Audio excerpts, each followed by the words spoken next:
बचपन मेरा इन्हीं पलवल की गलियों में गुजरा है। मैंने पलवल को बहुत नज़दीक से देखा। देखिए 2008 की आपको एक अपनी घटना बताऊंगा मैं जी। उसी दौरान अन्ना मूवमेंट हुआ था। बहुत सारे युवा दिल्ली की सड़कों पे थे। वो मूवमेंट हमने देखा था। लाखों की संख्या में यूथ था उस मूवमेंट के साथ में। क्योंकि पलवल है, यहाँ का माहौल थोड़ा गर्म रहता है। हमारे यहाँ बोला करते हैं कि दबंग है दबंग है। मुझे तो कहीं से दबंग लगते नहीं। देखिए सारे काम यहाँ पे चुनाव के पहले ही होते हैं। गलियाँ बनना हो, नालियाँ बनना हो, सड़कें बनना हो, या फिर कोई भी छोटा मोटा काम करा देते हैं, ये चुनाव के पहले ही होते हैं। चुनाव जीतने के बाद नहीं होते। शिवंक, वही तो मैं आपको बताना चाह रहा हूँ। तो आपकी सरकार नहीं करेगी ऐसा? टैक्स तो लोग दूसरी सरकार को भी दे रहे हैं ना, तो आपकी सरकार को ज़्यादा टैक्स मिल रहा है, या फिर आप सिर्फ अरविंद केजरीवाल जी की ही गारंटी लेते हैं, या फिर उनके पार्टियों के जो और नेताओं को भी जेल हुई है? अरविंद, इतनी सैलरी होती है क्या इन लोगों की? शिवंक, आपके इस इंटरव्यू में वादा करके जा रहा हूँ। किटवाड़ी वाला पुल है, धतीर गांव की बात कहूँ। क्या आप आगे भी आम बनकर रहेंगे या फिर खास बनने का इरादा है? नमस्कार दोस्तों, स्वागत है आपका आज के इस पॉडकास्ट में, जिसमें हमारे साथ पलवल विधानसभा क्षेत्र से एक आम सा चेहरा आज हमारे साथ मौजूद हैं, जिनका नाम है श्री धर्मेंद्र जी, जो कि आम आदमी पार्टी से आते हैं। और आज हम इनसे कुछ बातें करेंगे, कुछ अपनी बातें कहेंगे, कुछ इनकी बातें सुनेंगे, जानते हैं इनके चुनावी मुद्दों के बारे में, ये क्या लेकर आए हैं जनता के लिए। तो स्वागत है आपका धर्मेंद्र जी, कैसे हैं आप? बहुत बढ़िया शिवांक, आप बताइए। मैं बहुत अच्छा हूँ। थैंक यू सो मच आने के लिए, अपने इतने बिजी शेड्यूल में से हमारे लिए टाइम निकालने के लिए। टाइम तो हमारा आप लोगों के लिए, ये पब्लिक के लिए, तो इसमें तो कोई बहुत बड़ी बात नहीं है। Thank you for inviting me Shivank. It's our pleasure sir. तो आज हम सर से कुछ बातें करेंगे, इनके बारे में जानेंगे, कुछ अपने सवाल रखेंगे, कुछ अपनी कहेंगे, कुछ इनकी सुनेंगे। जनता के सवाल हैं वो रखेंगे। तो सर, क्या मैं आपसे सीधे सीधे सवाल पूछूं या फिर कुछ टेढ़े सवाल भी चलेंगे? शिवांक, जैसा आप चाहो ना वैसे सवाल दो, हमारे पास हर सवाल का जवाब है। जी जरूर, थैंक यू। ये पूछना ज़रूरी था क्योंकि पलवल है, यहाँ का माहौल थोड़ा गर्म रहता है। हाँ, वो तो स्वाभाविक सी बात है। तो कभी यहाँ से जाने के बाद मुझे कोई कॉल्स आते कि ज़्यादा, किस तरह के कॉल्स की बात कर रहे हैं? कभी मैं टेढ़े सवाल पूछूं और कोई कॉल आ जाए। आप एक आम आदमी पार्टी के लीडर से बात कर रहे हैं जी। इस तरह की तो बिहेवियर ही नहीं होता, वो सिंपल एक नॉर्मल फैमिली से। जी, ये बहुत अच्छी बात है। ये तो हम शुरू करेंगे सबसे पहले आपके बारे में जानने से। तो सर, आप अपना थोड़ा सा अपने बारे में बताइए, आपकी क्या क्वालिफिकेशंस हैं, आप कहाँ से हैं, क्या कैसे हैं? शिवांग, मैं पलवल से हूँ और बचपन मेरा इन्हीं पलवल की गलियों में गुजरा है। मैंने पलवल को बहुत नज़दीक से देखा है। तो मैं बिल्कुल साधारण से परिवार से हूँ। साधारण से परिवार में जन्म लिया, साधारण सी स्कूल में हमने स्टडी की है, साधारण से कॉलेज से पास आउट हुए हैं। इकोनॉमिक्स विद मैथ से मैंने ग्रेजुएशन किया है और उसके बाद जॉब का ट्राई भी किया, बट वो बिजनेस माइंड था, ये लगा लो। ओके। तो इंश्योरेंस का काम समझ में आया। उससे पहले आड़त का काम भी किया था। अच्छा। जो किसान गेहूं लेके आता है मंडियों में, उनको सरकार को भी सेल करने का काम होता है, पहले वो भी काम किया था। बट वो फिर इंश्योरेंस पे शिफ्ट हो गया हमारा काम, वही चल रहा है अभी तक। किस चीज़ का इंश्योरेंस करते हैं आप? नॉर्मल बेसिक जो मोटर इंश्योरेंस होते हैं, इंडस्ट्री के इंश्योरेंसेज होते हैं, या फिर आपके किसी भी तरह का इंश्योरेंस हो। बेसिकली पॉइंट ये है कि इंश्योरेंस किसी भी तरह का हो, प्रोजेक्ट इंश्योरेंस हो, मेडिक्लेम हो। तो आपका इंश्योरेंस का काम ठीक नहीं चल रहा है या फिर ज़्यादा अच्छा चल रहा है जो आप पॉलिटिक्स में आ रहे हैं? नहीं, पॉलिटिक्स में आने का उद्देश्य दूसरा है। देखो, लिमिटेड लाइफ है आपकी और हमारी सबकी जी। उसके ऊपर कोई क्वेश्चन मार्क नहीं है, मतलब कि कब कैसे किसके साथ क्या हो जाए। बिल्कुल ठीक है जी, काम अच्छा चल रहा है, गुजारा अच्छा हो रहा है, पर वो जो टीस रहती है ना, वो पॉलिटिक्स से दूर हो सकती है, क्योंकि सत्ता में आने के बाद ही आप कुछ बदलाव कर सकते हो, वरना गिड़गिड़ाना पड़ता है। आप देखते होंगे कोई समाज सेवी होते हैं, अनशन करने पड़ते हैं, आंदोलन करने पड़ते हैं। टीस अभी आपने कहा, टीस किस चीज की टीस? देखिए 2008 की आपको एक अपनी घटना बताऊंगा मैं आपको। 2008 में मेरी मोटरसाइकिल चोरी हो गई थी, एक स्प्लेंडर बाइक थी। काफी चोरी होती है स्प्लेंडर। तो मैं उसकी FIR दर्ज करवाने के लिए गया, एक एप्लीकेशन दे दी मैंने। एप्लीकेशन देने के बाद 6 महीने में थाने के चक्कर लगाता रहा। 2008 में 6 महीने चक्कर लगाए मैंने, बट उन्होंने मुझे FIR दर्ज नहीं करके दी। उसके बाद SP के पास जाके मैंने FIR दर्ज कराई है। आप एक बात बताइए, सिर्फ एक मोटरसाइकिल चोरी होने की FIR को के लिए अगर 6 महीने तक किसी को घूमना पड़े, तो किस तरह की व्यवस्थाएं हैं हमारे ये आसपास, जी। इस सिस्टम में कितना बड़ा दोष है। और इस बीच में भी मुझे ये कहा गया कि एफआईआर अगर आपको दर्ज करानी है तो आप किसी नेता से फोन करा दो। तो एक दबंग नेता हुआ करते हैं हमारे यहाँ, बोला करते हैं कि दबंग है। मुझे तो कहीं से दबंग लगते नहीं। बोला उनसे फोन करा दो, आपकी एफआईआर 1 मिनट में हो जाएगी। मैंने भी फोन नहीं कराऊंगा, मेरा ज़मीर गवाही नहीं देता इस बात की कि मैं किसी नेता से फोन करा के अपनी एफआईआर दर्ज कराऊं। मैं खुद सक्षम हूँ, मुझे सिस्टम का पता है, ये नहीं करेंगे तो ऊपर करेंगे। बट फिर भी उसके बाद वो टीस जब हमने देखी ना, तो हमने एक चीज़ नोटिस करी कि ये पॉलिटिक्स से चेंज हो सकता है। हमें को रास्ता मिल नहीं रहा था। उसी दौरान अन्ना मूवमेंट हुआ था, बहुत सारे युवा दिल्ली की सड़कों पे थे। वो मूवमेंट हमने देखा था, लाखों की संख्या में यूथ था उस मूवमेंट के साथ में। वो युवाओं की आग मुझे लगी कि हाँ, ये कुछ चेंज कर सकती है। तब हमारे माइंड में स्ट्राइक हुआ कि अगर बदलने की कोशिश करो तो बदला तो जा सकता है, बट कोशिश करनी पड़ेगी। टारगेट भी किया गया उस आंदोलन को कि सड़क से और आंदोलनों से कानून नहीं बना करते, कानून सरकार में आने से बनते हैं, उसके लिए इलेक्शन फाइट करना पड़ता है। तब आम लोगों ने वो चैलेंज स्वीकार किया था, आम आदमी पार्टी बनाई, इलेक्शन फाइट किए और दिल्ली में सरकार बनाई। आपने अभी बताया कि आप जब एफआईआर करने गए थे तो आपसे बोला गया किसी नेता से फोन कराओ। हाँ, मतलब पब्लिकली मैंने जब उसको बोला कि मेरी मोटरसाइकिल चोरी हो गई है, तो लोगों ने मुझे बोला कि उससे फोन करा दो फला नेता से। तो मैं ये जानना चाहूंगा सर कि एफआईआर में तो पुलिस का होना चाहिए, सब पुलिस के हाथ में है वो, तो उसमें किसी नेता की क्या जरूरत है? ये पॉलिटिकल प्रेशर रहता है, ये मैं आपके सामने डिस्कशन करते हुए कह रहा हूँ। पॉलिटिकल प्रेशर रहता है इन संस्थाओं पे, आप देख रहे होंगे अभी, और सब लोग जानते हैं। अगर पॉलिटिकल प्रेशर नहीं होता तो 18 जनवरी 2018 को चीफ जस्टिस ऑफ इंडिया के 3 जजेस प्रेस कॉन्फ्रेंस नहीं करते, जिन्होंने स्पष्ट रूप से कहा था कि सुप्रीम कोर्ट पे दबाव दिया जा रहा है। तो चीफ जस्टिसों के ऊपर भी आपका मानना है कि सरकार का दबाव होता है? मैं ये नहीं कह रहा, मैं ये रिकॉर्डेड है ये सारी चीजें। 18 जनवरी 2018 को चीफ जस्टिस ऑफ इंडिया, एक मुझे नाम तो याद अभी, जस्टिस चमलेश्वर थे। ओके। वो चमलेश्वर जी और उनके साथ 4 जजेस और थे, एक रंजन गोगोई भी थी शायद। तो उन्होंने प्रेस कॉन्फ्रेंस करी थी ये कहते हुए कि सुप्रीम कोर्ट पे दबाव है। अब जब सुप्रीम कोर्ट पे दबाव की बात chief justice of India press conference करके कह रहे हैं, तो आप समझ सकते हैं कि दबाव इन सरकारी संस्थाओं पे कितना रहता है। वो पुलिस भी एक संस्था है, गवर्नमेंट संस्था है पुलिस भी, तो अलग थोड़ी है। तो ये व्यवस्थाएं बदलनी ही पड़ेंगी, तब जाके कुछ सिस्टम बदलेगा। और ये सारी चीजें तभी बदल सकती हैं जब पॉलिटिक्स में अच्छे लोग आएंगे। हम कोशिश कर रहे हैं, हमने दिल्ली में चुनाव लड़ा था, 3 बार सरकार बनाई है। फिर पंजाब के लोगों ने सराहा है, ऐसा मैंडेट दिया लोगों ने। जब एक बात और कहूंगा मैं इस बीच में जी, कि जब जनता चुनाव लड़ती है ना, तो अच्छे अच्छे सिंहासन हिल जाते हैं। और वो सिंहासन आपने दिल्ली में भी हिलते हुए देखते हैं, अच्छे अच्छे राजाओं के तख्त पलट दिए, सिंहासन हिला दिए। पंजाब में भी यही हुआ था, एक नॉर्मल सी स्कूटी पे चलने वाला लड़का सीएम जैसे राजाशाही घरों के जो सीएम रहे थे कई बार, अमरिंदर को हरा देता है। एक मोबाइल रिपेयर करने वाला लड़का मौजूदा सीएम चन्नी को हरा देता है। तो जनता ही तो चुनाव लड़ती है, नेता तो आपके हिसाब से और जगह जनता चुनाव नहीं लड़ रही है? नहीं, देखो ये अवेयरनेस की बात होती है। पब्लिक को अवेयर करने के लिए कोई आए तो सही, और पब्लिक को अवेयर करने के लिए जब आम आदमी पार्टी आती है ग्राउंड पे, तो लोग एक्सेप्ट करते हैं, क्योंकि हम लोग लोगों से जुड़ी हुई बातें करते हैं। और सिर्फ बातें नहीं करते, सरकार बनने के बाद उन बातों पे काम भी करते हैं, उन वादों पे भी काम करते हैं। मैं आपसे ये जानना चाहूँगा सर, जैसे कि आपने बताया कि आप इंश्योरेंस का काम करते हैं, आप किस तरह से पॉलिटिक्स में आए, उस बारे में थोड़ा बताएंगे कि आपने ये आम आदमी पार्टी ही क्यों चुनी और कोई सी पार्टी क्यों नहीं चुनी?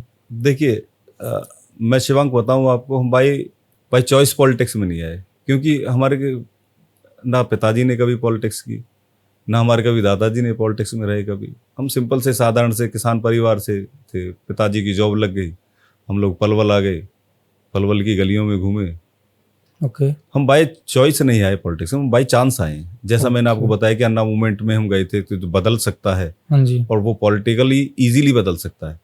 बिल्कुल। एनजीओज में जाओ या फिर धरने करो, प्रदर्शन करो, उससे इजी तो ये है ना कि लोगों के बीच में जाओ और चुनाव लड़के आओ, वो काम करो जो आप चाहते हो, क्योंकि वो विधानसभा के अंदर ही कानून बनते हैं, संसद के अंदर अंदर ही कानून बनते हैं। आप रोड पे कितने ही घूमते रहो, वो बहुत लोगों को भी परेशानी होती है। ये बहुत ईजी है, लोग भी सिंपल रहते हैं, ठीक है अच्छे लोगों को चुन लिया, आगे के लिए बेटर रहता है। तो ये चीज़ आपको सिर्फ आम आदमी पार्टी में दिखी और किसी पार्टी में नहीं दिखी? आम आदमी पार्टी में दिखने का रीज़न बता देता हूँ आपको, क्योंकि जब आम आदमी पार्टी ज्वाइन करी थी तो हमारे ही तरह के लोग थे उसमें, जो सिस्टम से दुखी थे, ओके।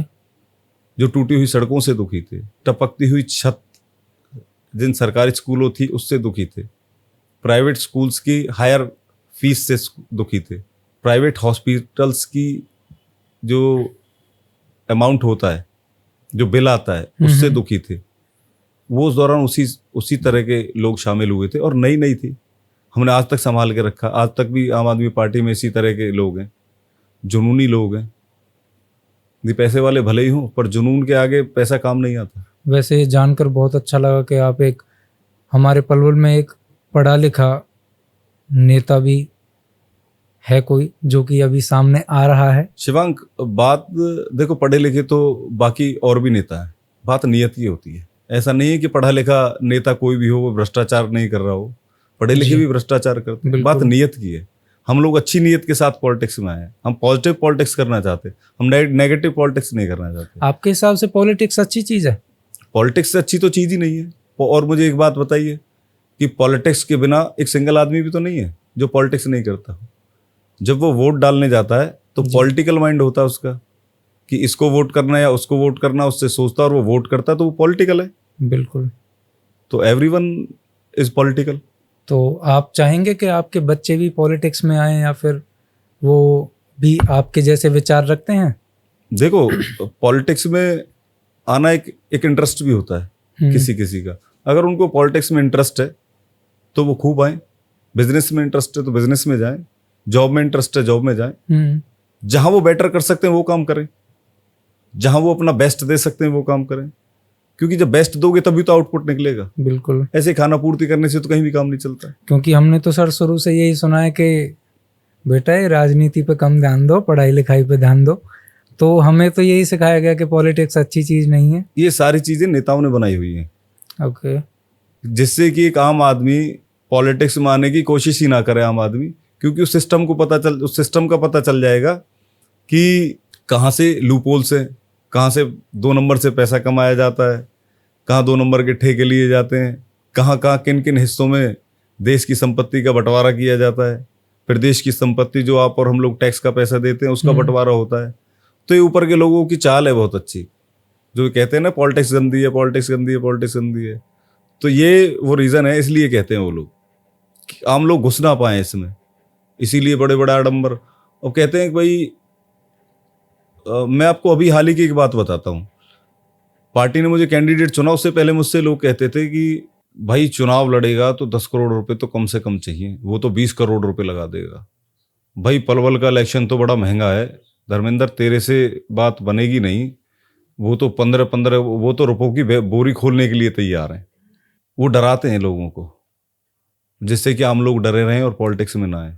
नहीं सर, ये तो हमारे भी सुनने में आता है कि भाई जो एक नेता होता है, एक पॉलिटिकल लीडर होता है, वो बहुत सारा उसे खर्चा करना पड़ता है, उसे इतना प्रमोशन करना पड़ता है, रैलियां निकालनी पड़ती हैं, तो पैसा तो ऑब्वियसली लगता ही है इसमें। तो आप लगा पाएंगे इतना पैसा? क्योंकि हम तो देखते हैं, हमें पता है सर, इतनी रैलियां निकलती हैं, इतनी गाड़ियां होती हैं, इतनी बाइकें होती हैं, डीजे लेके जाते हैं, तो पैसा तो ऑब्वियसली लगता ही है।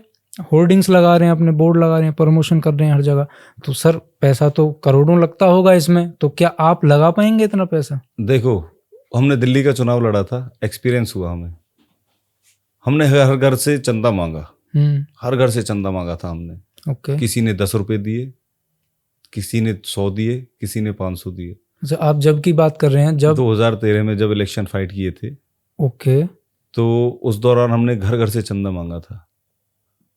सिर्फ 4 लाख रुपए में चुनाव जीता था राखी बिरलान ने, जो 40 गज के मकान में रहती थी। तो ये पैसे से चुनाव नहीं जीता जाता, ये दिल जीतने से चुनाव जीता जाता है। ये लोग समझते नहीं इस बात को। चुनाव हमेशा दिल जीतने से जीता जाता है। आप लोगों के काम करो, भरोसा जीतो। जो भरोसा जीता तभी तो दिल्ली में 10 साल हो गए, लोग बदलते ही नहीं है। आज भी उनको अरविंद केजरीवाल पे भरोसा है। सेंटर में भले ही वो बीजेपी को वोट कर देते हो, पर स्टेट इलेक्शंस जब होते हैं तो अरविंद जी को देते हैं। 2014 के इलेक्शन में बीजेपी को बनाया गया 7 सीटों पे, और 2015 में जब दिल्ली के इलेक्शन हुए तो 67 सीटें दी थी। मायने रखता है 2015 में, जब ये एक ऐसा ऐतिहासिक हिस्ट्री है पॉलिटिक्स की, ऐसा मैंडेट किसी को मिला नहीं है। आज भी लोग अरविंद जी पे भरोसा करते हैं। अरविंद जी ने अभी एक बात कही है, अभी रिसेंटली मैंने सुना था, अभी मुझे थोड़ा सा, वैसे तो नहीं सुन पाया, पर मुझे साथी ने बताया था। अरविंद जी ने एक बात कही कि जब तक मैं ईमानदार साबित नहीं हो जाता तब तक मैं मुख्यमंत्री नहीं रहूंगा। छोड़ दिया मुख्यमंत्री का पद। बहुत से लोग कहते हैं कि पद का लालची, मुख्यमंत्रीशिप नहीं छोड़ रहा है। उनके त्याग का हमें पता। मैंने अरविंद जी के साथ बहुत काम किया है। आपको लगता है वो निर्दोष हैं? बिल्कुल निर्दोष हैं। अगर कुछ चवन नहीं किया, 10 पैसे का भी उन पे दोष आ जाए ना, तो मैं पॉलिटिक्स छोड़ दूंगा। इतना नजदीक से जानता हूँ मैं अरविंद जी को। आप मिले हैं उनसे? काफी बार मौका मिला है। हमने, जैसे आप और हम आमने सामने बैठ के बातें कर रहे हैं, ऐसे हमारी खूब चर्चाएं हुई हैं कि किस तरीके से चेंज किया जा सकता है। हमारे आइडियाज भी अरविंद जी लेते थे। अच्छा। हाँ, वो हर अपने कार्यकर्ता से, जो उनके साथी थे, उनसे आइडियाज लेते हैं। नए आइडियाज आएंगे तभी तो हम कुछ नया कर पाएंगे। बिल्कुल। नए आइडियाज नहीं होंगे तो भाई, देखिए मोबाइल आया था, पहले वो कीपैड वाला मोबाइल चलता था। अब जरूरत जैसी आती जाएगी उसी तरह से अपडेटेड होता चला जाएगा। बिल्कुल। इसी तरह से पॉलिटिक्स को भी अपडेट होने की जरूरत है, अच्छे लोगों को लाने की जरूरत है। तो आपको क्या लगता है, जो आपके पलवल के एरिया के जो नेता हैं, पलवल में जो पहले से चुन के आ रहे हैं, जिनको लोग चुन रहे हैं, आपको क्या लगता है उनमें क्या कमी है जो आप पूरी करेंगे, या उन्होंने क्या गलतियां की हैं जो आप ठीक करेंगे? असल में देखो, 30 साल एक नेता को दिए पलवल की जनता ने। ओके। 25 साल सत्ता के दिए और 5 साल उनकी पार्टी की सत्ता थी। अच्छा। 30 साल दिए। उन 30 साल में ऐसा कोई भी चेंज नहीं हुआ पलवल के अंदर, जिस लेवल पे होना चाहिए था। वो नियत की कमी थी। हाँ, उनमें तो चेंजेस हो गया, उनके तो महल बन गए, पर पब्लिक के लिए वही टूटी सड़कें। अभी 10 साल फिर लोगों ने चेंज किया कि नहीं, ऐसा नहीं, ये दूसरी पॉलिटिकल पार्टी को लेके आओ। फिर बीजेपी के लिए आए, तब भी चेंज नहीं हुआ कुछ भी। वो काम गिनाते हैं अपने, पर वो काम दिखते थोड़ी हैं, झूठे लोग हैं। मैं आपको फैक्ट बता रहा हूँ, एक पॉलिटिकल पार्टी से होने के नाते मैं ग्राउंड पे रहता हूँ। जो बीजेपी का कमल का फूल है ना, हाँ जी, अब लोगों को बदबू आने लगी उसमें से। बदबू इसलिए आने लगी है यार, भिड़वाते हैं आपस में, जातियों के नाम पे भिड़वा देते हैं लोगों को, धर्म के नाम पे भिड़वा देते हैं, अलग अलग तरह के दल बना देते हैं, युवाओं को उनको शामिल कर लेते हैं। अरे युवा के हाथ में कलम और किताब होनी चाहिए, जेवलिन जैसा खेल का उपकरण होना चाहिए, कुश्ती की ट्रेनिंग्स होनी चाहिए, बट नहीं, उन्हें तो युवाओं को आपस में भिड़ाना है। ये दल वो दल, यार दल दल बना दिया राजनीति को इन्होंने। नए नए दल बना के उनको, युवाओं को इम्प्रेस करके उसमें शामिल कर लेते हैं, ये पद वो पद, और उसके बाद कभी भी देख लीजिए जहाँ भी जाते हैं एक मॉब के रूप में उस दल के लोग इकट्ठे हो जाते हैं। मैं पर्टिकुलर किसी दल का नाम नहीं लूँगा, बट ऐसा होता है, लोग देखते हैं। एक आदमी जो सुबह से शाम तक ड्यूटी पे जा रहा है, आप एक बात सोचिए, अगर कहीं दंगे होते हैं,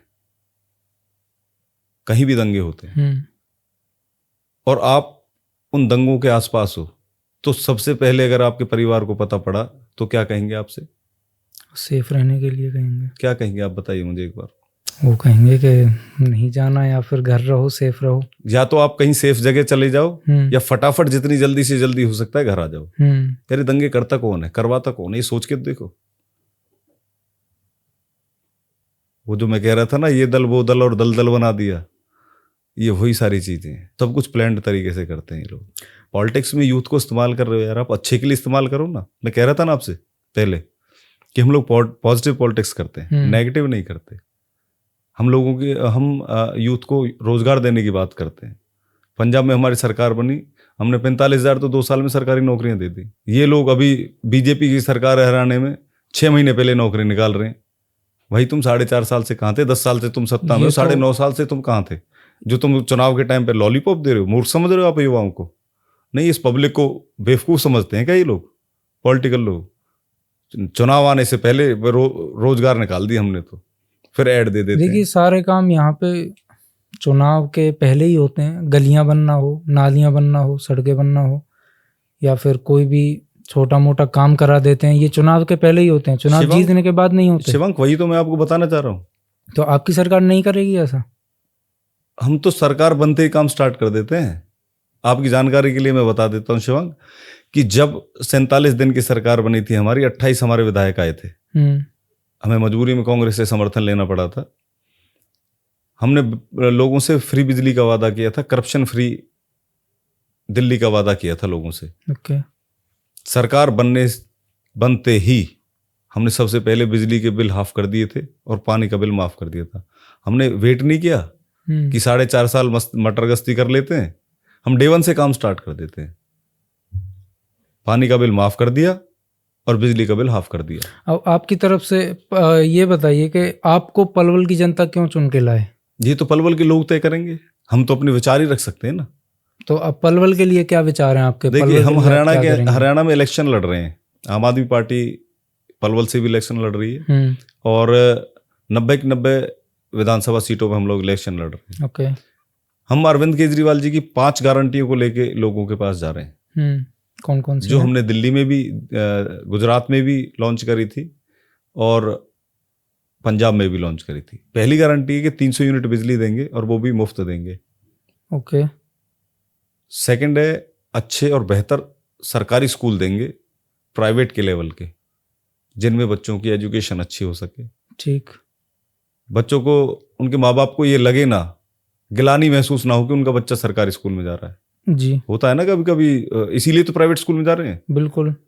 सरकारियों में कौन भेजना चाह रहा है? उनकी हालत ऐसी है। आप दिल्ली में देखो, सरकार प्राइवेट स्कूलों को छोड़ के सरकारी स्कूल में एडमिशन लेने लगे लोग अपने बच्चों को। हाँ, ये बहुत बड़ा ड्रास्टिक चेंज हुआ दिल्ली के अंदर। तीसरी गारंटी हमारी ये है कि प्राइवेट की जैसी सुविधाएं रहेंगी हमारे सरकारी हॉस्पिटल्स में।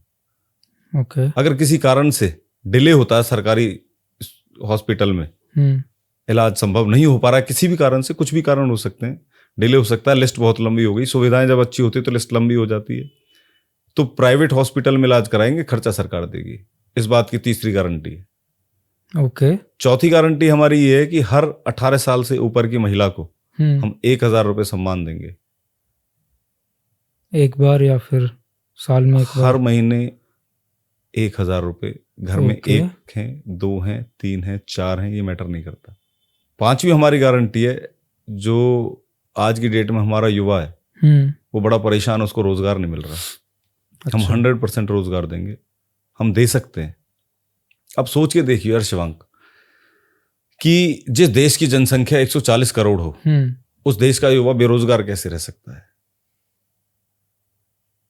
वो तो अपॉर्चुनिटीज मिलेंगी, जब कहीं बिजनेस होगा, कोई काम होगा, जब ही किसी को आप काम सोच के देखो कि 140 करोड़ जनसंख्या का मतलब है कि आपके देश के पास 140 करोड़ उपभोक्ता हैं।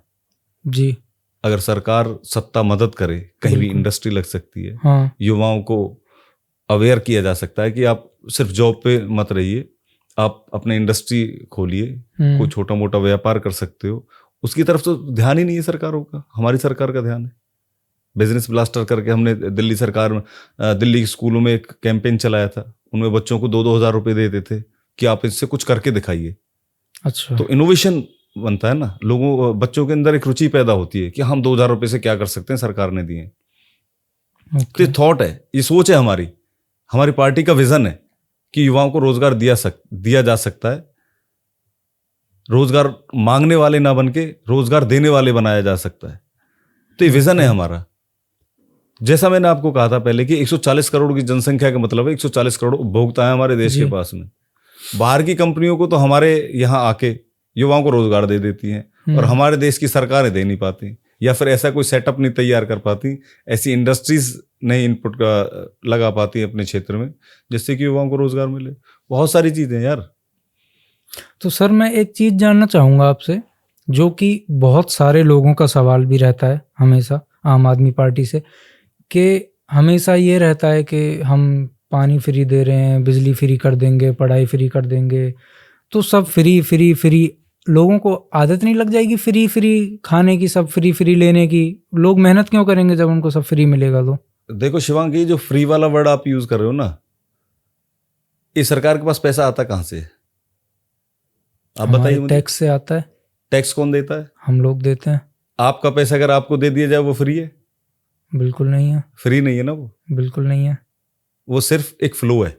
ओके। आपने सरकार, वो ईमानदारी है। आपने हमें ईमानदारी से टैक्स दिया, हमने आपका ईमानदारी से सुविधाओं के रूप में आपको पैसा वापस दे दिया। फ्री कहाँ रह गया इसमें, बताइए आप मुझे। अच्छा, जो आप सुविधाएं दे रहे हैं वो लोगों के टैक्स के पैसे से दे रहे हैं। सरकार के पास ओके। पैसा टैक्स से ही तो आता है, और तो कोई रिसोर्सेज नहीं है ना।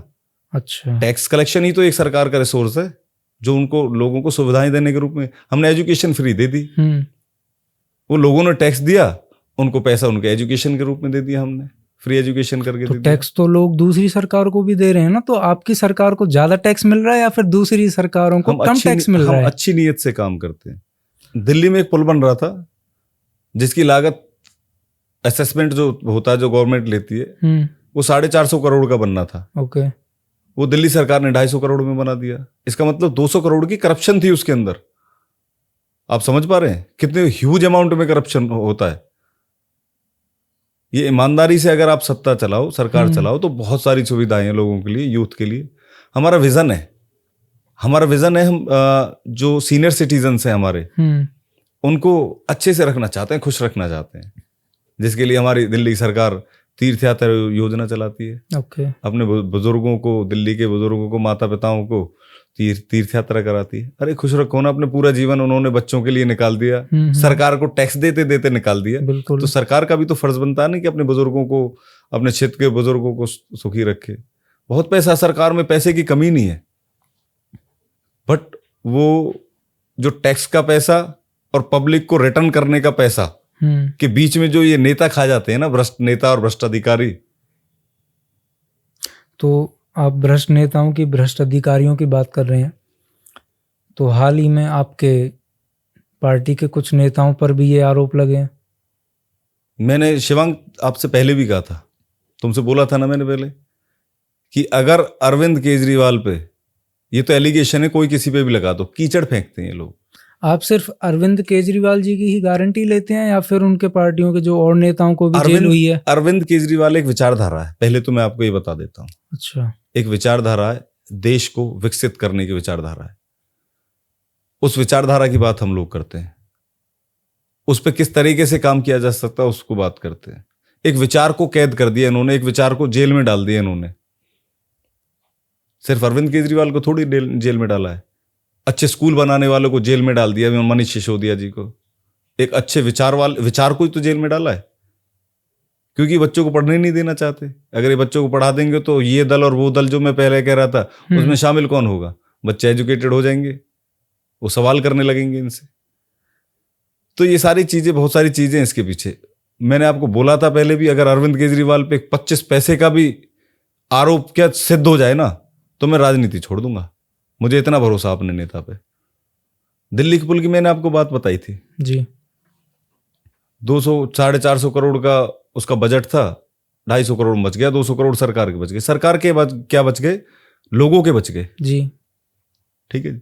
यहाँ पलवल जैसे शहर में एक छोटा सा पुल बनना था, जिसका काम ही सारा 6 महीने का था, वो 6 साल में बना है। कौन से पुल की? मैं रसूलपुर रेलवे ओवरब्रिज की बात कर रहा हूँ। अच्छा। रसूलपुर रेलवे ओवरब्रिज था जो जी। वो 6 महीने में बनना था जी। उसको 6 साल लग गए। आपको पता है कितने परिवारों का रोजगार खत्म हो गया उस पुल की वजह से, डिले होने की वजह से। एक मेरा दोस्त है जिसे मैं बहुत निजी तौर पे जानता हूँ, उसकी बाइक की वर्कशॉप थी, सर्विस वर्कशॉप थी। ओके। उसका व्यापार ही खत्म हो गया, क्योंकि पुल बंद हो गया, उधर से वो रोड बंद हो गया, उसको किराया नहीं निकल रहा था तो उसने बंद कर दी। उसका पूरा जीवन ही बदल गया। तब बहुत अच्छी चलती थी जब पुल नहीं था। तो एक सिर्फ पुल डिले होने की वजह से, स्कूल है एक वहां, स्कूल के एडमिशन्स कम हो गए वहां, पुल नहीं बना था तो क्यों बच्चे जा नहीं पा रहे थे, रेलवे ट्रैक को क्रॉस करना पड़ता था नीचे से। 6 किलोमीटर का जो रास्ता 10 मिनट में तय हो सकता है वो डेढ़ घंटे में तय होता है, 1 घंटे में तय होता था। कितनी परेशानियों का सामना उठाना पड़ा था लोगों को। किसी को अटैक आ गया तो उसको हॉस्पिटल तक ले जाने में, वो जिसको 10 मिनट में इलाज चाहिए उसको 1.5 घंटे में इलाज चल रहा है, तो उसके साथ तो मिसहैपनिंग होनी है। तो बड़ा जो पुल की लागत थी। और फिर एक चीज और बड़ी मजेदार होती है, नेता स्टेट सेंटर लेवल के नेता आके ये कहते हैं 6 बार 6 बार बोला उन्होंने ये बात कि अब की बार 6 महीने में बन जाएगा, अब की बार 6 महीने में बन जाएगा। 6 बार डेडलाइन देने के बाद भी 6 साल में पुल बना था। ये तो पलवल के लोगों ने देखा है। आप समझ के देखिए, इसमें बहुत बड़ा झोल है।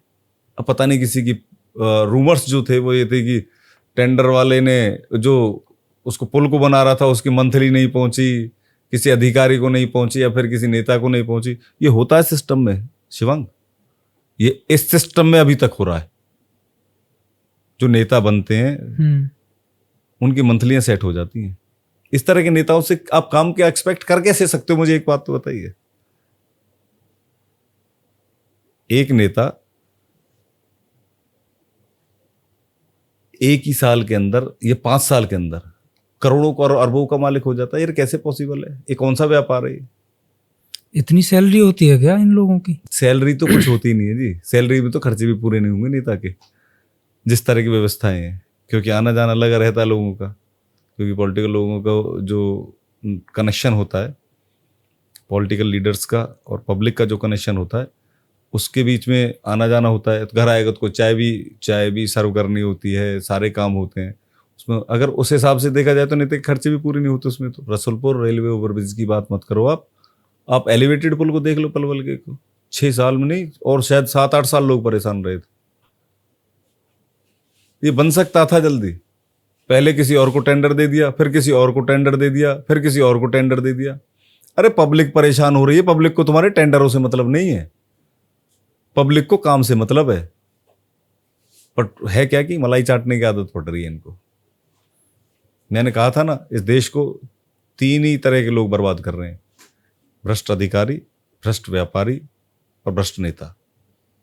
जब तक इनमें सुधार, एक चीज सुधर जाए इसमें, या तो भ्रष्ट नेता सुधर जाए, या भ्रष्ट अधिकारी सुधर जाए, या भ्रष्ट व्यापारी सुधर जाए।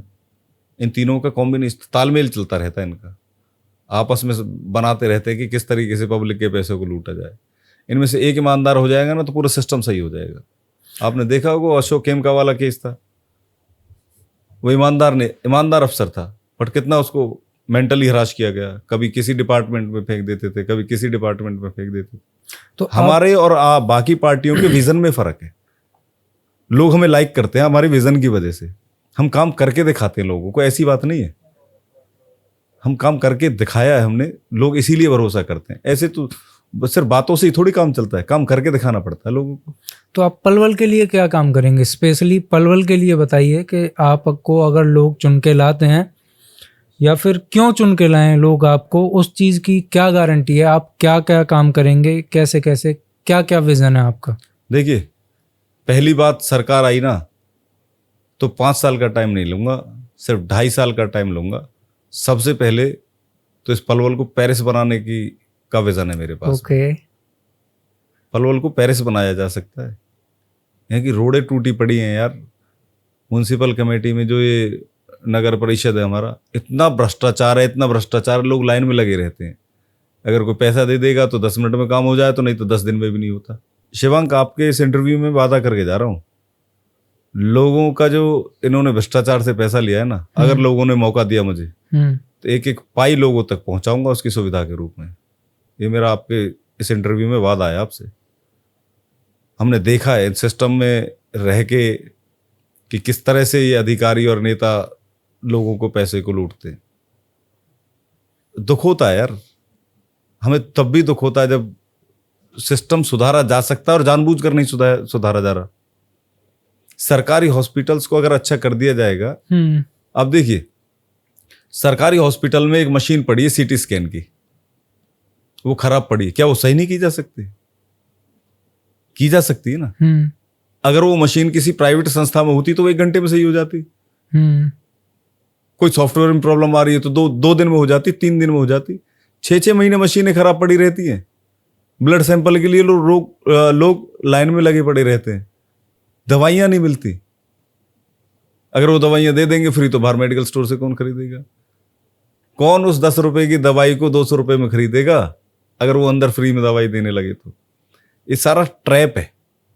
इस ट्रैप को आम आदमी समझता है पर वो कुछ कर नहीं पाता। क्यों? क्योंकि वो अपने रोजमर्रा की जरूरतों को पूरा करने में इतना व्यस्त है कि उसके पास इसके लिए टाइम ही नहीं है। बट कुछ लोगों की जो आम आदमी पार्टी की टीम तैयार हुई है वो सारे सिस्टम को समझती है। हमने दिल्ली में मोहल्ला क्लिनिक बना दी कि जिसकी वजह से लोगों को जो छोटी मोटी बीमारियां होती हैं, खांसी जुकाम बुखार में कभी कोई हॉस्पिटल वगैरह जाना पड़े, वो फ्री इलाज कर देते मोहल्ला क्लिनिक में। तो आप यहाँ पलवल में भी ये बनाने का सोच रहे हैं? सरकार बनते ही सबसे पहले काम स्टार्ट करेंगे यार। क्या क्या काम? कोई कुछ, हमें इनकी बातों से मतलब ही नहीं है, हमें लोगों के काम करने। सबसे पहले तो पलवल की सड़कों को दुरुस्त करेंगे। ओके। जो सबसे बड़ा टीस है ना पलवल के लोगों के दिल में। जैसे मैं बता रहा हूं आपको कि पलवल के आगरा चौक से अंदर कॉलोनी में रोड जाती है जी, वो पलवल का हर्ट माना जाता है। आप उसकी रोड की हालत देखिए। किसी अधिकारी को, किसी नेता को कोई फर्क ही नहीं पड़ता यार, कोई पब्लिक परेशान है तो। ऐसे थोड़ी होता है, लोग परेशान है, लोग की गाड़ियां टूट जाती हैं। मैं सिर्फ पलवल की बात जो कर रहा हूं ना आपसे, मैं पलवल के बाकी लगभग 100 गाँव की और बात कर रहा हूं आपसे। वहां भी इसी तरह की व्यवस्थाएं हैं। ना सरकारी स्कूल हैं, ना सरकारी हॉस्पिटल्स हैं अच्छे, वो रोड भी टूटी पड़ी हैं सारी। एक रोड का नाम बताता हूँ आपको, सिहोल गांव से और खेला जाती है वो रोड ना मुख्यमंत्री से बनी, ना एमएलए से बनी, ना किसी और से बनी। 10 साल से वो टूटी पड़ी है। उसके बहाने लगा दिए जाते हैं जी ये तो पीडब्ल्यू डिपार्टमेंट वाला करेगा, या फिर फला डिपार्टमेंट वाला करेगा, या फला डिपार्टमेंट वाला करेगा, कि एक रोड नहीं बनाई जा सकती। और उस गांव के लोग कई बार बोल चुके हैं, एमएलए को भी बोला। एक बार वो मुख्यमंत्री जी उस रोड के पास एक कोई छोटी सी इंडस्ट्री खुली थी, उसका उद्घाटन करने के लिए आए थे। वो रोड तब भी नहीं बनी है। कमाल की बात, लोगों ने आस लगाई थी कि मुख्यमंत्री आ रहा है, अब तो किसी दबाव में इसको सड़क को बनाएंगे। इतने बेशर्म लोग हैं ना ये, इनको फर्क नहीं पड़ता। पता है क्यों फर्क नहीं पड़ता? इनको इसलिए फर्क नहीं पड़ता क्योंकि इन्हें लगता है कि जब फूट डालने से ही वोट मिल जाती है तो काम करने की जरूरत क्या है। आप समझ रहे हैं इनकी मेंटलिटी। पेलक से सिहोल एक रोड जाती थी, रोड जाती है अब भी। उसको इन्होंने अभी चुनाव से 6 महीने पहले बनाया। उससे पहले वो इतनी टूटी हुई थी कि पैदल चलना भी मुश्किल था, सवारी तो बहुत दूर की बात है। बड़ी मतलब बेशर्मी की बात है। देखो 6 महीने पहले इनको काम याद आते हैं। अंदर पलवल के आसपास की किसी भी कनेक्टिंग रोड पे चले जाओ आप, सारी टूटी पड़ी है। शहर से लोग गांव भी जाते हैं और गांव से लोग शहर भी आते हैं, वो सारी रोडें टूटी पड़ी हैं। एक चीज और बड़ी इंटरेस्टिंग बताऊंगा, सरकार को लोगों से मतलब नहीं है इस चीज को लेके कि यहाँ ट्रेनें चलती थी 10 बजे तक, 9 बजे तक ट्रेनें चलती थी, लगभग 9 ट्रेनें चलती थी। वो ट्रेनों की संख्या घटा दी गई। किस वजह से? अब उसका रीजन लोग पूछ रहे हैं, वो बता कोई नहीं रहा उसको। लोगों को आने जाने में परेशानी हो रही है। एक अच्छा ट्रांसपोर्टेशन जब गवर्नमेंट प्रोवाइड करती है तो अच्छी इनकम भी निकल के आती है। लोग उसी हिसाब से अपने टाइम के हिसाब से सेट कर लेते हैं जी। ये तो आप मानते हो ना जी। ट्रांसपोर्ट देना भी तो सरकार का ही काम है। अच्छी ट्रांसपोर्टेशन अगर होगी ना तो लोग रिलैक्स रहेंगे। और जब रिलैक्सेशन में जो काम किया जाता है तो वो अच्छा आउटपुट निकल के आता है उसमें। बट नहीं, लोगों को मेंटली हराश करना है। इसमें भी इनका कोई ना कोई फायदा होगा, बट मैं अभी इस पे मैंने डीपली सोचा नहीं है, बट है कोई ना कोई फायदा। मुझे ऐसा लगता है कि यहाँ के मंत्री और नेताओं की प्राइवेट बसेस चलती हैं, क्योंकि अगर लोग ट्रेन से जाएंगे, सस्ता सफर करेंगे, तो उन बसों में कौन बैठेगा। मुझे ऐसा लगता है, हो सकता है शायद लोगों की चर्चाओं में कभी कभी मैंने सुना है कि उन नेताओं की प्राइवेट बसेस चलती हैं। अगर रेल चला दी गई तो उन प्राइवेट बसों में कौन बैठेगा, उनका धंधा ठप हो जाएगा। अच्छा धर्मेंद्र जी, एक बात बताइए, जैसे कि हमारा मोस्टली आना जाना जो होता है, हमारा जो अलावलपुर से नए गांव वाला ये फ्लाईओवर है, ये रास्ता है, यहाँ से होता है। हमने ये कभी भी पुल उतरने के बाद कभी भी सही नहीं देखा, ये टूटा रहता है। ये सही भी नहीं होगा। ये ऐसे ही टूटा रहेगा शिवांक, क्योंकि करते ही नहीं, इनकी नियत ही नहीं सही करने को। नियत वाली बात मैंने आपसे पहले करी तो थी, तुमसे बोला तो था मैंने कि ये इनकी नियत ही नहीं है, वो टूटा पड़ा रहता है, इनसे कोई फर्क नहीं है। आप सिर्फ अलावलपुर वाले पुल के उतरने को मत बोलो, जी किटवाड़ी वाला पुल है एग्जैक्टली, उतरते टूटा पड़ा है, बिल्कुल ठीक है जी। वो रोड जहाँ से टर्न होती है, नहर के ऊपर चढ़ती है, जी। वो इनसे आज तक सही नहीं हुआ। बिल्कुल मैं नहीं धतीर हुआ। गांव की बात कहूँ, पहले वहाँ लगभग कई सालों से पानी भरा रहता था उस रोड पे, जी। पूरे गांव के लोग परेशान थे। बिल्कुल अब इन्होंने उल्टा कर दिया, इनको काम करना ही नहीं आता। उस रोड को लगभग 3-4 फीट ऊपर उठा दिया। अब पहले रोड पे पानी भरता था, अब गांव में पानी भरता है। ओके आप किसी भी कनेक्टिंग रोड पे चले जाओ, आप यादवपुर चले जाओ, वहां से आप अल्ली का चले जाओ, वहां से उस साइड में सारी रोड टूटी पड़ी है। लालवा ले लो, कारना ले लो, सारी रोडें टूटी पड़ी हैं। अब लोग करें तो करें क्या, वोट दे के नेताओं को बना देते हैं। अब आप देखिए, शहौल से खेला एक रोड जाती है, जी ठीक है जी, वो रोड 10 साल में बनी नहीं इनसे। गांव वालों ने पूरी डिमांड कर ली। खेला से शहौल एक पूजनीय स्थल है, बगीची है, वहां से खेला से लोग आते हैं, पैदल चल के आते हैं, नंगे पैर आते हैं वहां से चल के। सरकारों से इतनी डिमांड कर ली, नुमाइंदों से, सरकार के नुमाइंदों से, पर उनसे वो रोड नहीं बनी। घोड़ी के गांव के अंदर वो फिरकी है, वो पोखर है, वो सही होती नहीं है। फिरकी इतनी खराब हुई पड़ी है, वो नहीं बना पा रहे उसको। वहां से आप चांट जाओ, वो रोड टूटी पड़ी है। घोड़ी से चांट का जो रास्ता जा रहा है, अंदर की गांव की सड़कें टूटी पड़ी हैं। मतलब ये सारी चीजें। आप खादर में चले जाओ, खादर में एक बार मैं किसी एक प्रोग्राम में गया था, उस प्रोग्राम में बच्चे क्रिकेट खेल रहे थे, तो मेरा भी मन किया। मैं बचपन में जब क्रिकेट खेला करता तो मैंने कहा यार बच्चों के साथ क्रिकेट खेलता हूँ। तो बच्चे ने बॉल डाली और मैंने उसको, अच्छा शॉट लग गया और वो शॉट गया स्कूल की बाउंड्री के बाहर। ओके तो उन्होंने मुझे बोला कि जब आप नेता बन जाओगे तो आपको वो ये बाउंड्री वहीं चाहिए। अच्छा। मैंने उनको कहा, बच्चों में वादा करता हूं, अगर आपने मुझे मौका दिया, आपके पिताजी ने, आपके बुजुर्ग ने मुझे मौका दिया, तो ये स्टेडियम बनेगा यहाँ। सिर्फ इस बाउंड्री तक की बात मत करो, मैं आपसे वादा करके जा रहा हूँ। तो उन लोगों ने एक्सेप्ट किया हमारी बातों में। जब आप सच्चाई से बात करोगे ना, किसी से भी सच्चे मन से बात करोगे तो लोग एक्सेप्ट करते हैं। बिल्कुल। इतने सारे गांव में सारे कनेक्टिंग रोड टूटी पड़ी है, खादर की सारे टूटी पड़ी। आप वहां से जब जैसे जमुना पुल से उतरेंगे ना, बागपुर की तरफ जाएंगे, बागपुर से राजोपुर खादर जाएंगे, रोड सारी टूटी पड़ी है। कनेक्टिविटी नहीं, शहर से अच्छी कनेक्टिविटी नहीं है। आप 20 से ऊपर गाड़ी नहीं चला सकते। स्कूल की मैं आपसे बात कर रहा था कि मैंने शॉट मारा था, उस स्कूल की बिल्डिंग इतनी जर्जर थी कि मैं पढ़ा ही नहीं सकता था बच्चों को। और इनकी नीयत नहीं है शिवांक, इन सत्ताओं की नीयत नहीं है। ये कहते हैं कि अगर आप सरकारी स्कूल में पढ़ाओगे बच्चों को तो आपको 500 रुपये देने पड़ेंगे, अगर आप प्राइवेट में पढ़ाओगे बच्चों को तो सरकार 1500 रुपये देगी एक बच्चे का। आप समझ रहे हो इस सिस्टम को कोलैप्स करने की, सरकारी स्कूलों के सिस्टम को कोलैप्स करने की कितनी जबरदस्त कोशिश की जा रही है।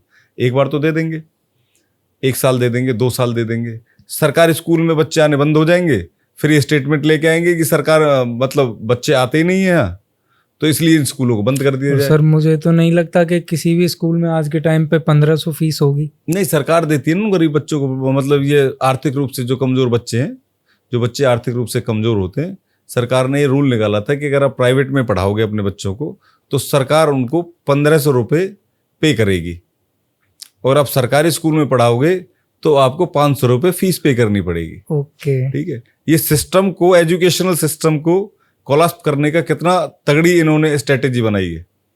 आप समझ सकते हो ये कहाँ सोचते हैं धर्मेंद्र जी। ये तो इसको और डीप सोचो थोड़ा शिवांक, इसको थोड़ा सा और डीप सोचो। जितने भी सरकारी स्कूल हैं शहर में, वो सारे मेन रोड पे और मेन लोकेशन पे वो करोड़ों की प्रॉपर्टी बन गई। आप डीप सोचो थोड़ा सा, वो प्रॉपर्टी करोड़ों की बन गई। सरकारी स्कूल खत्म, वो प्रॉपर्टी सरकार की। अब उस प्रॉपर्टी का कुछ भी कर लो, किसी को भी अलॉट कर दो। आप समझ पा रहे हैं कितनी जबरदस्त इनकी स्ट्रेटेजी होती है सिस्टम को कोलैप्स करने की। सरकारी स्कूल में मास्टर नहीं होते, इनको भर्ती नहीं करनी पड़ेगी स्कूल नहीं होंगे तो। सरकार के पास पैसा नहीं है। सरकार के पास पैसे की बात कर रहे हो, ये सिस्टम समझ के देखो। सरकार के पास पैसा नहीं होता, नेताओं के पास इतना पैसा हो जाता कि एक चुनाव में 20-20, 25-25 करोड़ रुपए खर्च कर देते। ये सिस्टम में गड़बड़ है। तो इसको सिर्फ मैं जैसा बार बार आपसे एक ही बात कह रहा हूँ कि राजनीति में जाके ही राजनीति को सुधारा जा सकता, अदरवाइज कोई रास्ता नहीं है। ऐसे ही चलते रहो, सुबह जाओ ड्यूटी पे, शाम को आ जाओ, खाना खा के सो जाओ, चलते रहो जैसे चला। बट एक दिन फिर पता होगा क्या, फिर एक दिन ऐसा होगा जैसा बांग्लादेश में हुआ था, फिर एक दिन ऐसा होगा जैसा श्रीलंका में हुआ था, ब्लास्ट होगा एकदम से। कब तक कोई सहन करेगा? मेंटल प्रेशर बढ़ जाएगा। युवाओं के पास रोजगार नहीं है, होना चाहिए जेवलिन थ्रो युवाओं के हाथ में है, उनके हाथ में नशे का इंजेक्शन। नशे का इंजेक्शन होने की वजह है उनको रोजगार नहीं दे रही सरकार टाइम पे, इस वजह से उस तरफ डिप्रेशन की वजह से वो इस तरह के स्टेप्स लेते हैं। तो आप जेवलिन थ्रो की जैसे बात कर रहे हैं, स्पोर्ट्स की बात कर रहे हैं, हमारे इलाके में यहाँ पे पलवल में यहाँ तो कोई स्पोर्ट्स का ऐसा कुछ खास है ही नहीं। आप स्टेडियम्स की देखो, स्टेडियम्स की बात आप ये नेता करते हैं, हमने स्टेडियम दे दिया, स्टेडियम दे दिया। एक सरकारी स्कूल का ग्राउंड था, उसमें एक बिल्डिंग बना दी और उसको स्टेडियम का नाम दे दिया। स्टेडियम ऐसे होते हैं क्या? एक अच्छा सा स्टेडियम हो, स्टेडियम बनने से बहुत सारे फायदे होते हैं, लोगों को रोजगार भी मिलता है, आसपास में शॉप्स खुलती हैं, लोग आते हैं, मैचेस होते हैं, फिर यूथ को एक तरीके से एनर्जी मिलती है जब वो खेल देखता है, खेल की दिशा में जाएगा। जिस तरह का यूथ का माइंड तो डाइवर्ट करने का बहुत इजी रास्ता है, अगर उसको आप ले जाए। ये युवाओं को देते क्या? अब देखिए, कहते हैं कि पकौड़ा तलना रोजगार है, इनका मतलब विजन क्या है, इनका व्यू क्या है, इनको मेरी समझ में नहीं आता। पकौड़ा तलना रोजगार नहीं होता, पकौड़ा तलना मजबूरी होती है। जब किसी को अपना परिवार पालने के लिए, एक आर्थिक रूप से अपने परिवार को आर्थिक रूप से मजबूत करने के लिए, या फिर उसका खर्चा चलाने के लिए कुछ तो करेगा। आपने देखे होंगे कई बार स्टॉल्स पे लिखा हुआ BBA चाय वाला, MBA चाय वाला। बिल्कुल, ये चाय बेचना, चलो मैं ये नहीं कह रहा कि गलत बात है, बट वो तो उनका आइडिया था कि इस तरह से उन्होंने अपने आप को प्रमोट करके चाय बेचने के आइडिया को अपना बिजनेस बना लिया, ठीक है। बट उनको रोजगार नहीं मिला तो वो उस स्टेज पे पहुंचे थे कि उन्हें चाय बेचनी पड़ी। वरना एक MBA वाला लड़का यार क्यों चाय बेचेगा? बिल्कुल, आप समझ के देखिए, वो अच्छा विजन होगा उसका, अच्छा थॉट होंगे, बट उसको जब कोई रास्ता नहीं दिखेगा तो दूसरे रास्ते की तरफ जाएगा। वो तो चलो अच्छी बात है, उस MBA वाले ने चाय का शॉप खोल लिया, वो मेंटली स्ट्रांग था, इसीलिए तो मैं कह रहा हूँ कि उनको जब जॉब नहीं मिलती तो वो नशे की तरफ चले जाते हैं, डिप्रेशन में होते हैं। कहीं कुछ लोग कह देते होंगे यार ले कुछ, वो कुछ में फिर बहुत ज्यादा हो जाता है। आप यहाँ पे पलवल में स्पोर्ट्स के लिए क्या करेंगे? देखिए, पलवल में मेरे माइंड में बहुत सारी चीजें हैं। पलवल में युवाओं के लिए बहुत अच्छा ब्लूप्रिंट है मेरे पास में, मैं गारंटी दे रहा हूँ आपको। अरविंद केजरीवाल जी भी गारंटी देते हैं और मैं भी पलवल के युवाओं को गारंटी दे रहा हूँ। 15,000 नौकरी पलवल के युवाओं को दिलवाऊंगा, ऐसा ब्लूप्रिंट है मेरे माइंड में। एक बार मौका मिलने दो, 15,000 युवाओं को उनकी योग्यता के हिसाब से नौकरी दिलवाएंगे, उनके साथ बैठ के चर्चा करेंगे कि क्या क्या रास्ते हो सकते हैं, क्योंकि जिसको दर्द होता है ना वही डॉक्टर के पास जाता है, वही बेहतर इलाज बता सकता है जी। अगर किसी की साइकिल की चेन उतर गई है, किसी की मोटरसाइकिल पंचर हो गई, तो उसे पता होता है कि फला जगह जाके वो पंचर ठीक हो जाएगा, वहां उसकी शॉप है। तो युवाओं के पास आइडिया है, उनसे कोई बात ही नहीं करता। युवाओं को काउंसलिंग दी जाएगी, ई स्पोर्ट्स की काउंसलिंग दी जाएगी। अच्छा, ई स्पोर्ट्स में बहुत सारे बच्चे प्रमोट हो रहे हैं। भाई बेसिक एक नीड क्या होती है, एक अच्छे तरीके से अपना अर्निंग सोर्स बनाना, ये हर किसी की चाहत होती है। जब इसमें कामयाब नहीं हो पाते तो दूसरी तरफ जाते हैं। युवाओं के लिए काउंसलिंग के सेमिनार्स लगाएंगे, उनको बूस्टअप करेंगे युवाओं को। यार हैं बहुत सारे आइडियाज शिवांक, मैं बता रहा हूं तुम्हें, मेरे माइंड में बहुत सारे आइडिया हैं। तो धर्मेंद्र जी, मैं अब आपसे कुछ वन वर्ड क्वेश्चंस पूछूंगा, आपका उनको वन लाइनर में जवाब देना है। जी शिवांक। तो मेरा पहला क्वेश्चन रहेगा, एजुकेशन। बेहतरीन और ऐसे स्कूल जिनमें आर्थिक रूप से कमजोर बच्चे फ्री पढ़ सकें और उनमें स्विमिंग पूल्स हो और रेसिंग ट्रैक्स हो। Okay. Hygiene and health. Government hospitals का लेवल प्राइवेट हॉस्पिटल्स की तरह का देंगे और फ्री उनमें दवाइयाँ मिलेंगी और सारी मशीनरी ठीक होगी दिल्ली की तरह। मोहल्ला क्लिनिक्स बनाएंगे जहाँ छोटे छोटी चीज़ों के लिए, छोटे छोटे इलाज के लिए लोगों की जेब से पैसा ना निकले। ओके। इलेक्ट्रिसिटी, 300 यूनिट बिजली, वो भी 24 घंटे और फ्री, जॉब्स, 100%। सारे युवाओं को रोजगार देंगे। हो सकता है, करके दिखाया हमने। ओके।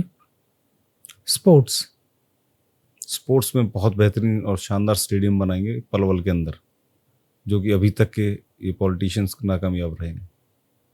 अच्छे कोचेज होंगे उसके अंदर, बेस्ट कोचेज होंगे, बेस्ट फैसिलिटीज़ होंगी और बेस्ट सर्विसेज होंगी स्टेडियम के अंदर। Okay. E sports, e sports में टूर्नामेंट्स और अवेयरनेस, यूथ की अवेयरनेस बढ़ाएंगे ई स्पोर्ट्स में। Okay. And what about girls security?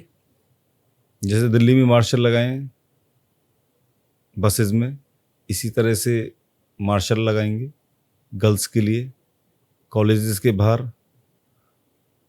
दूसरा, पलवल को भयमुक्त पलवल बनाएंगे। ना किसी व्यापारी पे फिरौती की कॉल आएगी, ना किसी आम आदमी को एफआईआर लिखवाने में दिक्कत आएगी। राजनीति में आप बदलाव के लिए एक आम जनता का एक बहुत ज़्यादा एक नॉर्मल से लोगों का क्वेश्चंस आता है कि जो ये रैलियाँ होती हैं, जो नेता रैली करते हैं, इतनी बाइकें, गाड़ियाँ, भीड़ लेके जाते हैं रोडों पे, डीजे बज रहे हैं, इनसे आम जनता परेशान होती है। तो क्या ये अलाउड है सरकार की तरफ से कि ये कि आप लोग ऐसे जा सकते हो, कितनी भीड़ लेके, डीजे लेके चिल्लाते हुए, और इस तरह से रोड जाम कर देना रैलियों की वजह से, बाज़ारों में से लोगों को परेशान करना? रैलियां हो रही हैं, आम आदमी परेशान हो रहा है ना इससे, तो क्या ये अलाउड है सरकार की तरफ से कि भाई आप कर सकते हो ऐसे? इलेक्शन कमीशन की तरफ से तो परमिशन मिलती है इन सब चीज़ों को करने की। ओके। अपने आप को प्रमोट करने के लिए परमिशन मिलती है, बट गलत है। इसमें नेताओं को भी सोचना चाहिए। मैं तो सिर्फ इतना ही कहूँगा कि एक दायरे में रह के प्रमोट करें अपने आप को, जिससे कि आम पब्लिक को परेशानी ना हो। अच्छा, जैसे कि अभी आप एक आम आदमी बनकर आए हैं, एक आम आदमी पार्टी से हैं, आम आदमी पार्टी से जुड़े हुए हैं, तो क्या इरादा है अभी आप, अगर आपको जनता चुनकर लाती है आगे, तो क्या आप आगे भी आम बनकर रहेंगे या फिर खास बनने का इरादा है? क्योंकि अक्सर हर कोई नेता शुरू में आम ही होता है और वो फिर कुछ दिन बाद या जीतने के बाद वो खास ही बन जाता है, तो क्या आपका भी वही इरादा है? देखिए, मेरा इरादा तो वो नहीं है, पर अगर कभी पब्लिक को लगा कि मैं खास की तरफ जा रहा हूँ, तो कमान और वोट की ताकत तो पब्लिक के हाथ में ही है। वो किसी को भी अर्श से फर्श पे और फर्श से अर्श पे ला सकती है। वोट की ताकत तो उन्हीं के पास है, तो फैसला उनके हाथ में। मैं तो सिर्फ लोगों से एक मौका मांग रहा हूँ, पलवल के लोगों से, कि मुझे एक मौका दे के देखिए आप। आपको लगेगा कि पॉलिटिक्स ऐसी भी हो सकती है, लोगों को लगेगा कि पॉलिटिक्स ऐसी भी हो सकती है।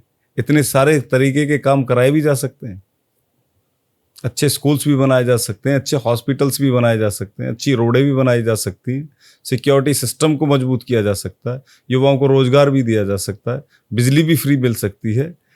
शिवांक, मैं तुम्हें एक बात बताना चाह रहा हूँ जी, कि आप देखेंगे ना, जब कि पॉलिटिक्स में जब इलेक्शन फाइट होते हैं तो मोस्टली 10, 20, 30 लोग ऐसे होते हैं जो पूरे शहर के लोगों को कन्वर्ट करने की कोशिश करते हैं। आपको पता है, उसके बाद भी वो 10-20 लोग ही रहते हैं जो उस नेता के इर्द गिर्द रहते हैं। आपको उस नेता तक पहुंचने के लिए, लोगों को उस नेता तक पहुंचने के लिए उन्हीं सीढ़ियों का इस्तेमाल करना पड़ता है जिन सीढ़ियों से वो मिले होते हैं। नेता का कनेक्शन ही नहीं होता कहीं उन लोगों से। वो लोग सिर्फ इस वजह से उनके साथ रहते हैं, किसी को टेंडर लेने हैं, किसी को फिरौती लेनी है, इस तरह के भी लोग होते हैं कुछ जो उनके साथ रहते हैं। आप देखेंगे लोकल पब्लिक सब जानती है। कुछों को प्रॉपर्टी का काम करना है, अवैध कॉलोनियां जो कटती हैं सरकार पे, किसी को CLU पास कराने, इस तरह के लोग उनके इर्द गिर्द होते हैं कि अगर, और ये उस तरह के लोग होते हैं जो किसी की भी सत्ता आती दिखती है उसके साथ हो जाते हैं। ये बदलते रहते हैं। आपको पहले जो सरकार थी उसके लीडर्स के साथ दिखते हैं लोग, दोबारा जब सरकार किसी और की बनने की होती है, जब वो चेंज का मूड देखते हैं पब्लिक का, तो वही लोग उठ के दूसरे के पास पहुंच जाते हैं। तो हमारी ये कोशिश रहेगी कि हम लोगों के काम करें, लोगों को उन 10 लोगों की जरूरत ही ना पड़े। हम इस तरह के काम करेंगे कि लोगों को उन 10 लोगों की जरूरत ही नहीं पड़ेगी। तो धर्मेंद्र जी, आप एक बात बताएं, ऐसी क्या वजह है कि जिसको हम चुन के ला रहे हैं, जिसको आम जनता, जिसको लोग चुन के ला रहे हैं, जिसके लिए मेहनत कर रहे हैं, रैलियों में जा रहे हैं, उसके लिए अपने काम धंधे छोड़ के उसका सपोर्ट कर रहे हैं, फिर उसको वोट दे के आ रहे हैं, उसे जिता रहे हैं, फिर उसी नेता से हमें मिलने में दिक्कत होती है, हम मिल नहीं पाते उस नेता से? उसका कारण ये है शिवांग कि वो मिले भी तो वोट भी तो उन्होंने उसी तरह से किया था। उन लोगों ने मतलब वोट के लिए एक मीडिएटर तय हुआ था कि आप लोगों के पास जाओगे और वोट मांगोगे। डायरेक्ट वोट तो नहीं किया, एक मीडिएटर आ गया बीच में, और फिर रास्ता भी तो वही है वापस जाने का। जिन सीढ़ियों से चढ़ते हैं उन्हीं सीढ़ियों से तो उतरना पड़ता है। और नेताओं के पीछे पीछे जो उनके मीडिएटर्स होते हैं, लोकल पब्लिक को लास्ट में उन्हीं को पकड़ना पड़ता है। नहीं भैया चलिए मेरे काम है कर भैया, देखिए भैया मैं 10 जने ले चलूंगा मैं संग, यार वो काम ने बंटवा दे। इस तरह की पॉलिटिक्स बन गई है। ये पॉलिटिक्स अब चेंज चाहते हैं लोग, बोर हो गए हैं इस पॉलिटिक्स से, काम चाहते हैं। असल बात तो ये है। तो लोग आपसे डायरेक्ट मिल सकेंगे मतलब? ऑलवेज, जब उनका दिल करे, 24 आवर्स। लोगों को मिलने की जरूरत कब पड़ती है? मिलने की जरूरत तब पड़ती है जब उनके काम नहीं होते। आप समझ पा रहे शिवांग? ये बात बहुत सही है। जब काम नहीं होंगे तभी तो मिलने की जरूरत पड़ेगी। बिल्कुल। वरना तो किसी फंक्शन में और वैसे खूब मिलते ही रहते। और अगर किसी को परेशानी आएगी तो? किसी को परेशानी आएगी तो 24 आवर्स रेडी। ओके। क्यों? क्योंकि इन्हीं लोगों ने तो बनाया मुझे इस लायक, और मैं इन्हीं से धोखा करूं? वो धोखे वाली तो प्रवृत्ति नहीं है अपनी। जो काम करते हैं शिद्दत से करते हैं, नहीं कर पाएंगे तो मना कर देंगे। अगली साल बोल देंगे जी इस बार आपने 5 साल सेवा का मौका दे दिया है, अब आप कोई और चुन लीजिए। और ऐसा नेताओं को करना चाहिए, ऐसा नेताओं को करना चाहिए कि अगर अच्छे ऑप्शंस हैं तो छोड़ दो। तुमसे बेटर कोई कर सकता है तो उसे मौका दे दो। और नेता तो जम के बैठ जाते हैं। मेरा माइंडसेट दूसरा है, मैं दूसरे माइंडसेट के साथ पॉलिटिक्स में आया हूँ। मुझसे मिलने के लिए कोई स्पेशल अपॉइंटमेंट की जरूरत थोड़ी पड़ेगी कि नहीं बाबा बीच में बा फलाने काम के बाद ले चलो उबा बहुत बढ़िया तरीका से जाने। भैया सीधे यूं सीधे मिलियो, कहते देसी आदमी हो, साधारण आदमी हो तुम्हारी तरह को, खूब मिलो। फोन नंबर अपने आप कभी ले लो, फोन नंबर पब्लिक है, फोन नंबर मेरा सबके पास है। जब मौका दोगे तो कभी भी आके मिल लो। तुम्हारी तरह कोई तो मेरे यार कोई अलग तो थोड़ी हूं मैं। अच्छा सर, मैंने आपको नोटिस किया कि आप यहाँ पे नंगे पैर आए हैं, तो इसका रीज़न क्या है? क्या मैं जान सकता हूँ? देखिए 12 अगस्त से मैंने एक संकल्प लिया था कि मैं नंगे पैर जाऊंगा लोगों के पास तक, हर गली हर मोहल्ले में। उसका कारण था, जिस रोड से मैं जाऊंगा अगर वो टूटी होगी और उसमें गड्ढे होंगे तो मुझे याद रहेगी। मेरा सबसे पहला काम वही होगा कि उन सड़क के गड्ढों को भरवाऊंगा और नई अच्छे से शानदार काम करके दिखाएंगे। लोगों को लगेगा कि हाँ कोई आपने चुना है तो वो बेहतरीन चुना है। नंगे पैर ही नहीं चल रहा। 12 तारीख से मैंने अन्न भी छोड़ रखा है। अच्छा। अन्न इसलिए छोड़ा है कि मैंने संकल्प लिया, मैं कोशिश कर रहा हूँ अपनी तरफ से कि लोगों को इतना मोटिवेट, मुझे नींद ना आए, इस वजह से मैंने अन्न छोड़ दिया। मैंने पढ़ा था कि अगर रोटी खा लेते तो नींद आ जाती है। मैं नहीं चाहता कि मुझे 5 तारीख तक नींद आए। अच्छे सरकारी हॉस्पिटल्स और अच्छे सरकारी स्कूल बना पाऊँ जिसमें आर्थिक रूप से कमजोर लोगों को मदद मिल सके। सरकार इसीलिए होती है। और तो तीसरा मैंने घर छोड़ दिया। अच्छा। 12 तारीख से मैं अपने घर नहीं गया हूँ। मैं युवाओं को रोजगार देना चाहता हूँ। मेरे पास मैं कहता हूँ आपसे बात करते हुए, मैं युवाओं से एक बात कहना चाहता हूँ, मुझ पे एक बार भरोसा कर लो।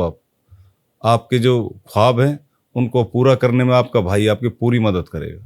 मेरे पास विज़न है, एक बार भरोसा कर लो, 100% जॉब की गारंटी देता हूँ। मैं युवाओं का दर्द महसूस कर सकूं, इसलिए मैं घर छोड़ रखा मैंने। मुझे पता, ये पीड़ा जब तक नहीं होगी तो मैं जब तक ये पीड़ा मैं खुद महसूस नहीं कर पाऊंगा तब तक उसका इलाज कैसे होगा। जी। तो उस थॉट के साथ पॉलिटिक्स में आए, अच्छी पॉलिटिक्स करेंगे और पॉजिटिव पॉलिटिक्स करेंगे, ये मेरा वादा है पलवल के लोगों से। तो आप कब तक ऐसे ही रहेगा? देखिए, मैंने वादा किया है अपने आप से कि मैं 12 अगस्त से स्टार्ट किया था मैंने, और 5 अक्टूबर तक जिस दिन की वोटिंग का दिन है, और 5 तारीख को मैं अपना ये संकल्प खत्म करूंगा जब तक वोटिंग होगी। उसके बाद देखते हैं, लोग चुनते हैं नहीं चुनते, वो समय बताएगा। 8 तारीख ही तो है, सब पता चल जाएगा सामने। बट मैं अच्छी नीयत के साथ पॉलिटिक्स में आया हूँ और वादा करता हूँ पलवल के लोगों से कि अच्छी ही पॉलिटिक्स करके दिखाऊंगा। भय वाली पॉलिटिक्स हमें आती भी नहीं है, नेगेटिव पॉलिटिक्स हमें नहीं आती। अच्छे रोड बनाएंगे, अच्छे स्कूल बनाएंगे, अच्छे हॉस्पिटल्स बनाएंगे सरकारी, युवाओं को रोजगार देंगे, और हर 18 साल से ऊपर के हर महिला को 1000 रुपये हर महीने देंगे। ये हम अरविंद केजरीवाल की गारंटी है और पलवल में धर्मेंद्र की गारंटी है कि धर्मेंद्र सिंह इन कामों को पूरा करने के लिए अपनी पूरी शिद्दत से काम करेगा, जिस शिद्दत से मैं ये इलेक्शन फाइट कर रहा हूँ। तो धर्मेंद्र जी, मैं आपकी पार्टी से रिलेटेड एक क्वेश्चन कर रहा हूँ आपसे। आपकी पार्टी की इमेज इन दिनों थोड़ी अच्छी नहीं चल रही है, या फिर नहीं चल रही थी कुछ टाइम से। उसको लेकर आपका क्या विचार है कि भाई ये पार्टी इस टाइम पे ज्वाइन करना, इस पार्टी के साथ आगे आना, ये इस टाइम अच्छा है या फिर ये गलत टाइम है? देखिए, ये सेल्फ डिसीजन है मेरा। अच्छा। कि यार 6 महीने में पुल टूट जाते, कोई जांच नहीं होती। 6 महीने के अंदर रोड टूट जाते हैं, कोई जांच नहीं होती। पर एक ऐसे नेता को जेल में डाल के रखना, पता है जेल में क्यों डाल के रखते हैं? ये इमेज डैमेज करना चाहते हैं। इसको मैं जो नेगेटिव पॉलिटिक्स की बात कर रहा हूँ, ये इमेज डैमेज करना चाहते हैं। एक चवन्नी की रिकवरी तो नहीं हुई, ना मनीष सिसोदिया से हुई, ना संजय सिंह जी से हुई, ना अरविंद केजरीवाल जी से हुई। चार्जशीट भी नहीं दायर कर पाई सीबीआई। तो अब आप समझ के देखो, इमेज डैमेज कर रहे हैं। इनके नेता कुछ भी कर रहे हैं, किसी भी तरह के नेताओं को ले लें, ये इमेज डैमेज करना चाहते हैं। आपको मैं बताऊं शिवांग, पता है अच्छे स्कूल नहीं बना पाए, इसलिए इन्होंने मनीष सिसोदिया को अंदर डाल दिया। अच्छे सरकारी अस्पताल नहीं बना पाए इन्होंने, इसलिए सत्येंद्र जैन को अंदर डाल दिया। ये अच्छा सिस्टम नहीं दे पाए दिल्ली के लोगों को, देश के लोगों को, इसीलिए इन्होंने अरविंद जी को जेल में डाल रखा है। सिर्फ इमेज डैमेज कर रहे हैं। पर ये तब तक था जब तक लोगों के पास ऑप्शन नहीं था। आज लोग आज भी भरोसा करते हैं, लोग आज भी भरोसा करते हैं, और हम एक बेटर ऑप्शन के तौर पे पॉलिटिक्स में हैं लोगों के सामने, और लोग हमें चुनते भी हैं और चुना है। और कई बार गुजरात का इलेक्शन देख लो, हमने 41 लाख वोट ली थी, सिर्फ 6 महीने पहले चुनाव कैंपेन स्टार्ट किया था। तो अब समझ के देखिए, हम अच्छी पॉलिटिक्स करते हैं। हमारे नेताओं का कसूर सिर्फ इतना था कि वो लोग अच्छे स्कूल और अस्पताल बना रहे थे और ये बना नहीं पा रहे थे, इसलिए जेल में डाल दिया। इसके अलावा कुछ भी नहीं है, एक चवन्नी की रिकवरी नहीं है शिवांग। तो उनको तो अगर वो अच्छे काम कर रहे हैं तो और प्रोत्साहित करना चाहिए था, सरकार को उनकी हेल्प करनी चाहिए थी। ये तो कोई मतलब नहीं हुआ कि अगर वो अच्छा काम कर रहे हैं तो उनको जेल में डाल दिया जाए। कुछ तो गलत होगा। उनको आती नहीं इस तरह की पॉलिटिक्स करने। उनको आती इस तरह की पॉलिटिक्स है कि किसी भी अपने कॉम्पिटिटर को जेल में डाल दो और पॉलिटिक्स करते रहो। वो इस तरह की पॉलिटिक्स करना जानते हैं ना, वो कंपटीशन वाली पॉलिटिक्स नहीं करना जानते। यही तो मैं समझाने की कोशिश कर रहा हूँ। तो धर्मेंद्र जी, समय काफ़ी हो चुका है, बात करने में काफ़ी अच्छा लग रहा है आपसे। आपकी विचारधारा देखकर काफ़ी अच्छा लगा, आपके जज्बे को देखकर। ऐसे बात करते करते शायद सारी रात निकल जाए। तो अभी हम बातों को विराम देंगे यहीं पे। तो जाते जाते आप कुछ जनता से, पलवल के लोगों से क्या कहना चाहेंगे? शिवांग भाई, मैं तो सिर्फ पलवल के अपने साथियों से, मेरे परिवार है पलवल, सीधी सी बात ये है। और मैं अपने परिवार से सिर्फ एक मौका मांगना चाहता हूँ कि वो मुझे सिर्फ एक बार एक मौका दे दो। उसके बाद आपको अच्छा लगूं तो वोट करना। मैं 5 साल बाद अगर आपके पास आऊँगा तो काम के आधार पे वोट मांगने आऊँगा, हवाबाजी नहीं करने आऊँगा। आप खुद से वोट करेंगे, ये मेरा वादा है। आपकी वोट एक दान का काम करेगी। धर्मेंद्र को दी गई वोट, आम आदमी पार्टी को दी गई वोट, अरविंद केजरीवाल को दी गई वोट, दान के रूप पे काम आएगी आपके, क्योंकि आपकी वोट से हो सकता है कि आपके पास इलाज के लिए सफिशिएंट पैसे हों, पर उन लोगों के लिए दान का काम करेगी जिनके पास पैसे नहीं है, उनको सरकारी अस्पतालों में अच्छा इलाज मिल पाएगा। आपकी वोट एक ऐसे परिवार के बच्चे को पढ़ाने में काम आएगी जो आर्थिक रूप से कमज़ोर हैं, हम अच्छे सरकारी स्कूल बनाएंगे। आपकी वोट युवाओं को रोज़गार देने के काम में आएगी, वो भी दान है, किसी को रोज़गार देना भी दान है। आपकी वोट उन आर्थिक रूप से कमज़ोर लोगों को 300 यूनिट मुफ्त देने का काम करेगी, वो भी एक दान है। तो मैं आपसे निवेदन करूंगा आप सभी से कि इस बार अपनी वोट को दान के रूप में दीजिए, किसी के बहकावे में आके ना दें। मैं आपसे सिर्फ ये कहना चाहता हूँ कि मैं आप लोगों से सिर्फ 2 दिन मांगूंगा। एक दिन, जिस दिन हम लोग पलवल में एक कोई बड़ा सम्मेलन या बड़ा रोड शो करेंगे, एक तो वो दिन आप लोगों से मांगूंगा, और मैं पलवल के हर वोटर से निवेदन करता हूं कि उसमें शामिल हो जाओ और उसमें अपनी ताकत दिखाओ कि हाँ, आम आदमी है जो सरकार बनाने की ताकत रखते हैं। उस रोड शो में आपको ये सब बताना है। मैं सोशल मीडिया पे आपको सभी को अपडेट कर दूंगा, आप मेरे साथ अपडेट रहना 5 अक्टूबर तक।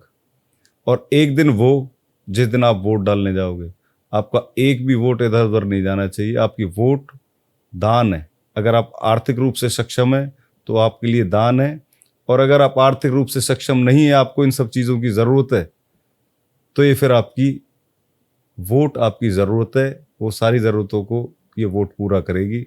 ये धर्मेंद्र सिंह का वादा है, अरविंद केजरीवाल का वादा है। जो गारंटी हमने दी है, ये तो सिर्फ गारंटी है, 5 है, इससे भी बेहतर हमारे माइंड में बहुत अच्छे अच्छे ब्लूप्रिंट्स है सभी के लिए, वो सब कुछ हम करके दिखाएंगे। धन्यवाद। तो दोस्तों, आपने धर्मेंद्र जी की सारी बातें सुनी, उनकी विचारधारा सुनी। तो आप अपने विचार, अपने बातें कमेंट्स में हमें बता सकते हैं।